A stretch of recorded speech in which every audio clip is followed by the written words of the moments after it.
ये वो हुक्म था जो आदम को सबसे पहले दिया गया कि तूने अपनी जिंदगी को जीने के लिए, कामयाब होने के लिए तूने क्या करना है, अपनी मेहनत से क्या करनी है, रोटी कमानी है। और पहला सीक्रेट लिख लो जो यहूदी अपने बच्चों को सिखाते हैं, वो सीक्रेट यह है कि रोजी रोटी कैसे कमाई जाती है और तैरना कैसे है। पहला सीक्रेट, रोजी रोटी कैसे कमानी है और पानी के अंदर तैरना कैसे है।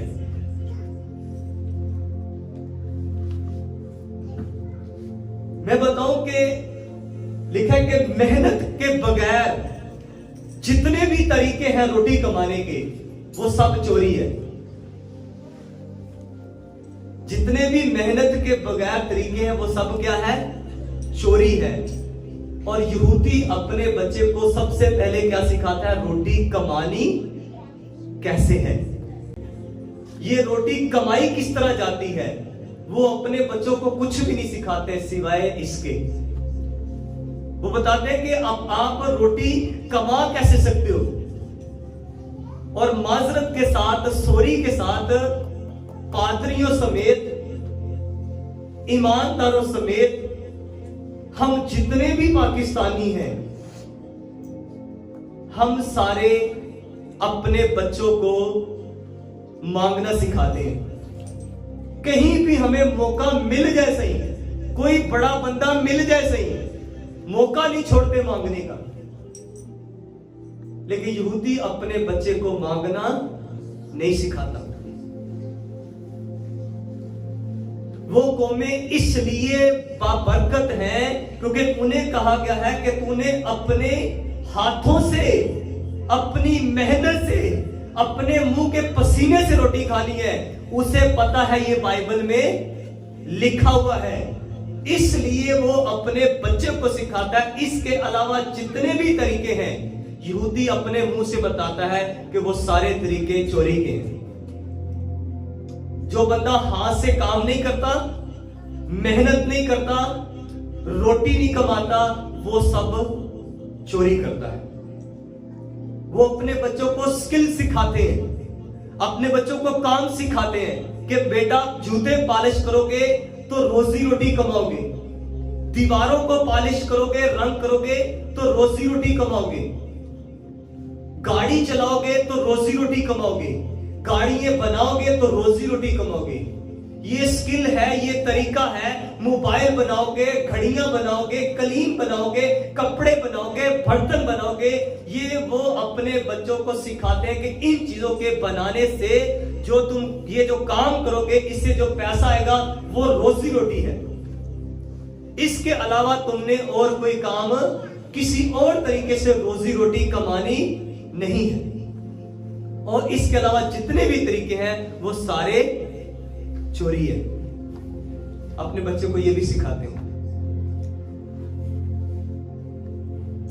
और वो तैरना क्यों सिखाते हैं? रोजी रोटी के साथ साथ वो उसको तैरना सिखाते हैं। हम अपने बच्चों को क्रिकेट सिखाते हैं और वो अपने बच्चों को क्या सिखाते हैं? तैरना। जब बच्चा तैरता है तो वो एक किनारे से दूसरे किनारे की तरफ जाता है, और उसे जब वो तैरता है तो अपने बाजुओं को मारता है, अपनी टांगों को मारता है, और अपनी आंखों को अपने दूसरे किनारे की तरफ रखता है। यानी इससे उसका पूरा बदन हरकत करता है, और दूसरा उसका जो फोकस है वो अपनी मंजिल पे होता है। वो कहते हैं कि इससे वो जो बच्चा है उसने जो भी फैक्ट्री बनानी है, जो भी कंपनी बनानी है, जो भी उसने बनना है, इससे वो अपनी पूरी बॉडी का जो ताकत है, वो जो एनर्जी है वो लगाता है और अपना ध्यान अपनी मंजिल पर रखता है। जब हम अपने बच्चों को क्रिकेट सिखाते हैं तो पिछले दिनों पूरी 22 करोड़ आवाम दुआ कर रही थी कि खुदा ताला ये जो हमारा दुश्मन मुल्क है इनकी आंखें अंधी हो जाएं, ये लूले हो जाएं, ये लंगड़े हो जाएं, जब ग्राउंड में जाएं इन्हें बॉल नजर ना आए और हमारा मुल्क जीत जाए और किसी की दुआ नहीं सुनी गई। उस खुदा ताला ने कुछ प्रिंसिपल बनाए हैं, कुछ असूल बनाए हैं दुनिया में जिंदगी जीने के लिए, और उन प्रिंसिपल को, उन असूलों को, उन तरीकाकार को जो भी शख्स तोड़ देगा वो कभी कामयाब नहीं होगा। वहां पे प्रेयर्स की जरूरत नहीं थी, वहां पे मेहनत की जरूरत थी।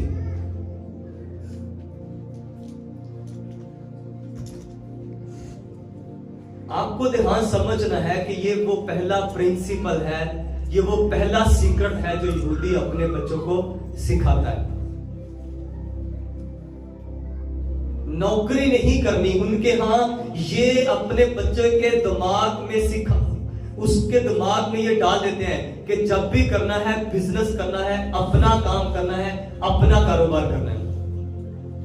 अभी यहां पे किसी को बोल दिया जाए कि आपको इस रोड के ऊपर एक ठेला लगाना है, आपको, और कोई भी उस ठेले को लगाने के लिए रेडी नहीं होगा, खासकर क्रिश्चियन। अगर उसे कहा जाए कि इसी रोड के ऊपर 40,000 सैलरी है, इसको वाश करना है, वो वाश करेगा। लेकिन वो अपना काम, अपना ठेला, अपनी रेडी, अपने साइकिल के ऊपर गुब्बारे नहीं बेचेगा।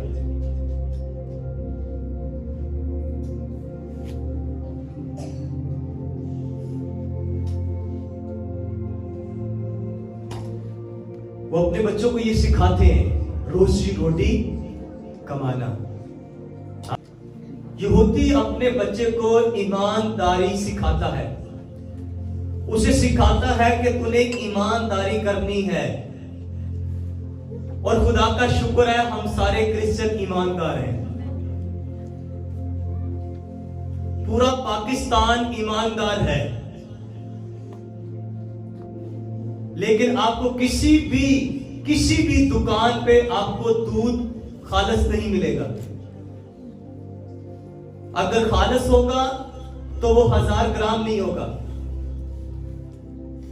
अगर 1000 ग्राम पूरा होगा तो उसमें पानी होगा, अगर पानी नहीं होगा उसमें पाउडर होगा, अगर पाउडर नहीं होगा तो उसमें केमिकल होगा। कहीं भी आप चले जाओ पाकिस्तान की किसी भी दुकान पे, आपको पूरी तसल्ली नहीं है यहां पे चीज अच्छी मिलती है। वो अपने बच्चों को क्या सिखाते हैं? ईमानदारी। अगर तराजू की बात करें तो वो पुराना जो वेट होता था, आज भी वो है, उसके नीचे एक छोटा सा खौल होता है, हमने उसके बीच में सिल्वर घुसाया होता है। कलाम कहता है तेरा पार्ट क्या होना चाहिए? ठीक होना चाहिए, तेरा वजन पूरा होना चाहिए, तेरा तराजू क्या होना चाहिए? ठीक होना चाहिए, पूरा होना चाहिए। खुदा कहता है जो ऐसे फरेब के काम करते हैं तेरे खुदावंद खुदा के नजदीक ये क्या है? मकरू है। यानी खुदा को इन सारे कामों से क्या है? कराहियत है, नफरत है। तो पाकिस्तान कामयाब नहीं हो सकता। अगर आपने जिंदगी में कामयाब होना है तो अपने पार्ट को, अपने तराजू को पूरा करना शुरू कर दो। मैं ये नहीं कह रहा कि यहां मैं बताऊं, मैं अपने से लेकर ऊपर तक मैं बता रहा हूं कि पूरे पाकिस्तान की बात हुई, मैं किसी एक की बात नहीं कर रहा। हम सारे ही बड़े ईमानदार हैं, लेकिन जिस ईमानदारी की हम बात करें ना, उसमें हम सारे बेईमान हैं। हम तराजू सही नहीं तोलते, हमारा पार्ट ठीक नहीं है।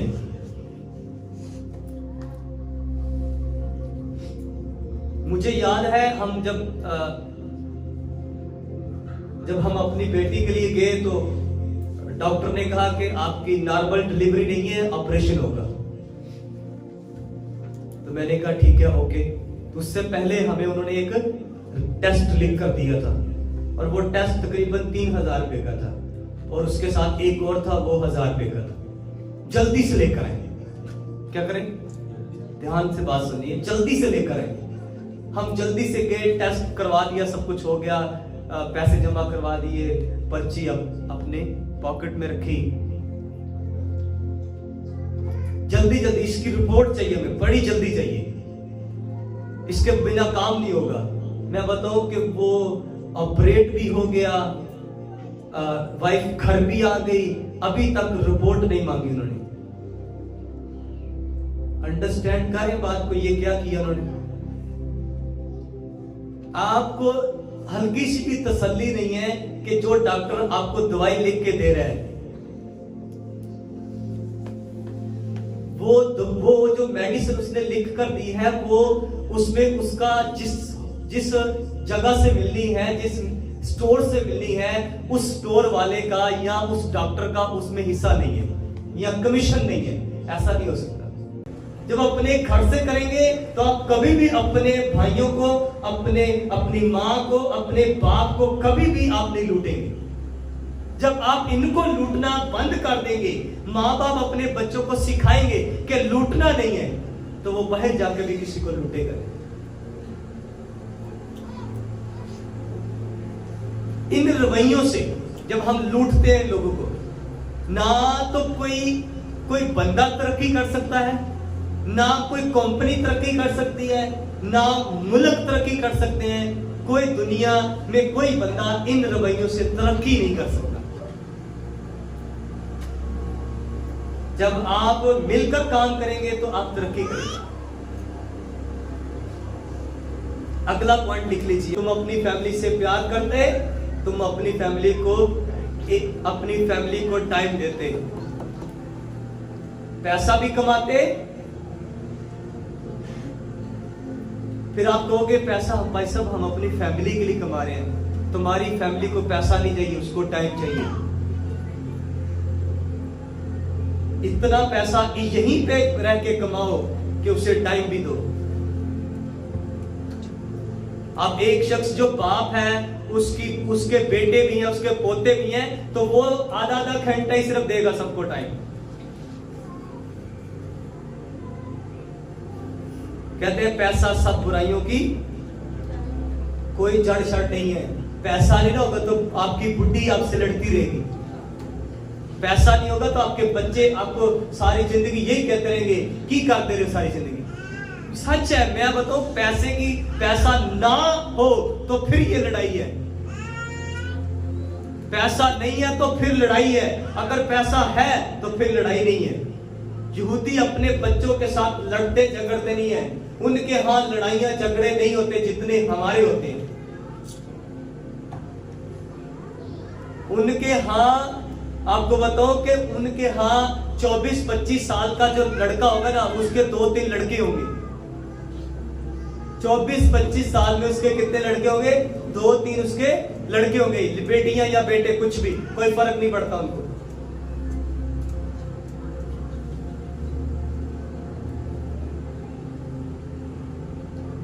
और हम सारा दिन काम करते रहते हैं, लेकिन फैमिली को टाइम नहीं देते। आपको पैसे से प्यार करना है, लेकिन आपको साथ अपनी फैमिली से भी प्यार करना है। पैसा कमाने के लिए अगर वो जाते हैं, मैं बताऊं, मैंने देखा है, जिसकी मैं बातें बता रहा हूं आपको, ये जिसके मुंह से मैंने ये 10 सीक्रेट सुने हैं, जब वो आज अगर आप उसको देखें तो वो ये नहीं है कि उसकी वाइफ इस्राइल में है, उसका बच्चा भी इस्राइल में है, उसकी बेटी भी इस्राइल में है और खुद वो कनाडा में। नो, वो खुद भी कनाडा में है, उसकी वाइफ भी कनाडा में है, उसका बच्चा भी कनाडा में है, उसकी बेटी भी कनाडा में है। ये नहीं है वो पूरी फैमिली जिधर जाएगी, पूरी फैमिली जाएगी। गांव जाएगी तो पूरी फैमिली जाएगी। आप समझ पा रहे हैं ये क्या है? ये आप अपनी फैमिली मतलब आप समझ रहे हैं, शायद मैं पूरे टब्बर की बात कर रहा हूं। फैमिली मतलब वाइफ, हस्बैंड और चिल्ड्रन।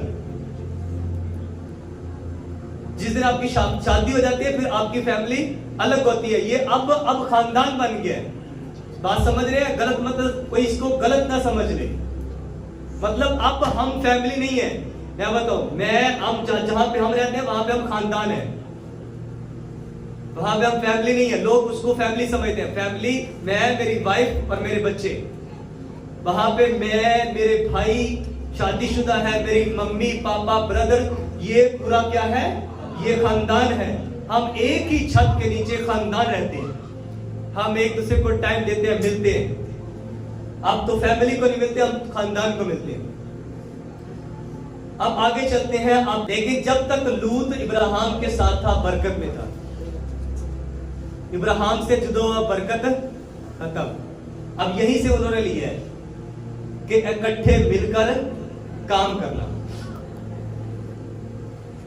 अब मैं और आप, हम सारे अपने घर में एक अच्छे दामाद, एक अच्छे बेटे, एक अच्छी बेटी, एक अच्छा बाप, एक अच्छी मां है, सारे अच्छा बनते हैं। लेकिन जब आप अपने कारोबार पे जाते हैं तो आपके दिमाग में होता है आज किन्नू वढ़ना है ते दिहाड़ी लानी है, किसको काटना है, किसका गला आज दबाना है और अपने की दिहाड़ी को सेट करना है। सुन लीजिए, यहूदी कहता अपने घर से काम शुरू करें। अपना कारोबार कहां से शुरू करें? अपने गुब्बारे घर से बेचना शुरू करें, या अपनी वो चाट है वो घर से बेचना शुरू करें। अपने सूट का जो कारोबार है वो घर से शुरू करें। कहते जब आप घर से शुरू करेंगे तो आप कभी भी अपनी बहन के साथ ऐसा सलूक नहीं करेंगे, अपने भाई के साथ कभी भी ऐसा सलूक नहीं करेंगे, अपनी मां के साथ कभी भी ऐसा सलूक नहीं करेंगे। लेकिन आप उसे बेचें, उसे गिफ्ट नहीं करें, बेचें। वो कहते अपने भाई को चीज गिफ्ट नहीं कर, बेच। और हमारे भाई को भी पता होना चाहिए कि मेरा भाई इसी कारोबार से अपना रोजगार चलाता है, और भाई को भी पता होना चाहिए कि मैंने इसके पूरे पैसे इसको वापस करने। जब हम अपने घर से काम शुरू करेंगे ना, तो हम करप्ट जो है ना, हम लोगों को काटना, लोगों को लूटना, ये बंद कर देंगे। और यहूदी पता ये कब सिखाते हैं अपने बच्चे को? जब वो कारोबार करता है तब नहीं, जब वो छोटा सा बच्चा होता है,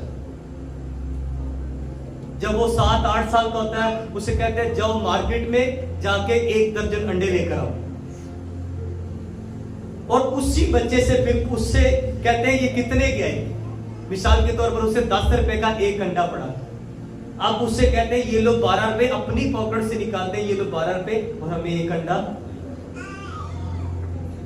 और उसी से फिर यानी अपने बच्चे से को भेजते हैं पहले अंडे खरीदने के लिए, फिर उसी से 1 अंडा खुद खरीदते हैं, उसे बताते हैं कि ये इतने का सबको बेच रहे हैं।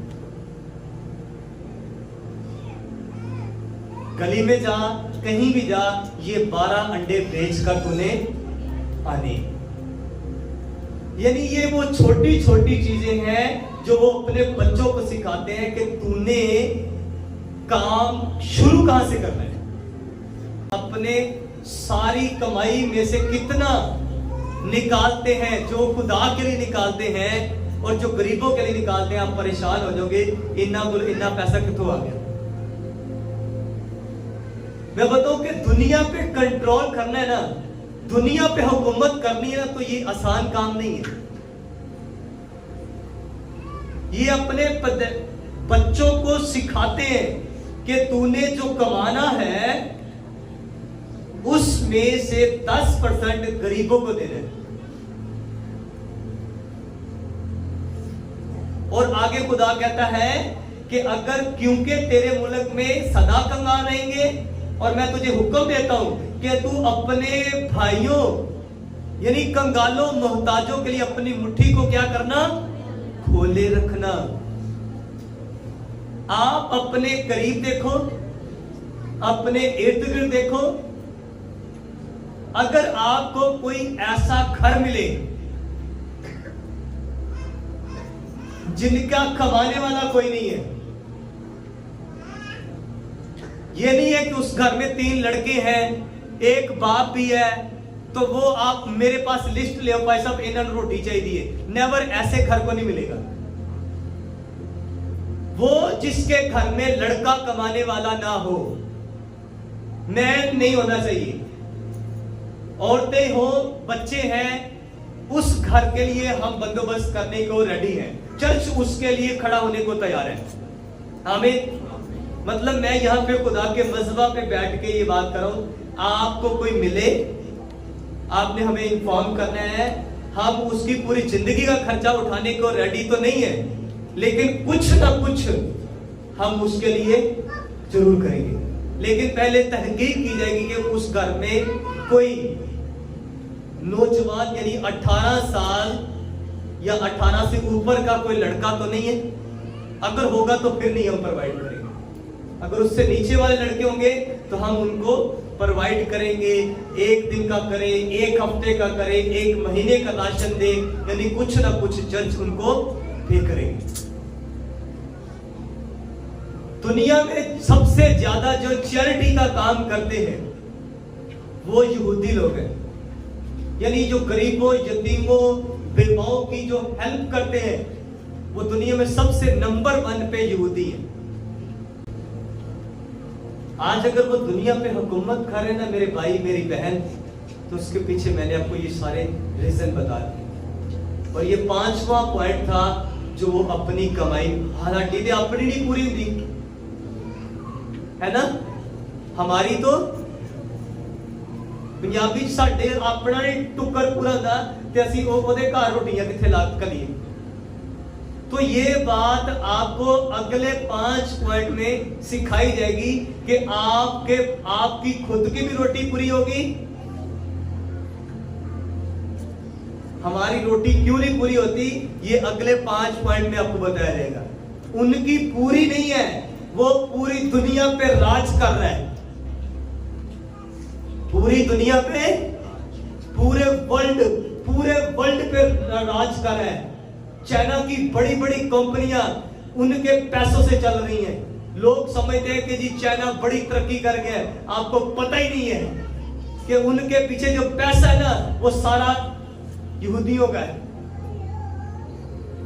हम जो मर्जी उनको कहते रहे, ये फलां है, ये फलाने हैं, ये धमकाने हैं, ये काफर है, ये फलां है, जो मर्जी कहो, आपको फिर भी घूम घुमा के ना आपको मानना पड़ेगा कि दुनिया कंट्रोल कर रही हो। आपके चलते जहाजों को कंट्रोल कर रहे हैं वो, आपकी गाड़ियों को, आपकी स्टडी को कंट्रोल कर रहे हैं, आपके मोबाइलों को वो कंट्रोल कर रहे हैं। पता है आपको, ये सारे राज मैंने आपको बताया कि वो इसके पीछे का वजह ये है। अगर आप भी अपने बच्चों को ये सिखाओगे तो मैं बताऊं, आप भी अपने खानदान, अपने मोहल्ले, अपने शहर, अपने नगर पे कंट्रोल करो। आमीन। बात समझ आई?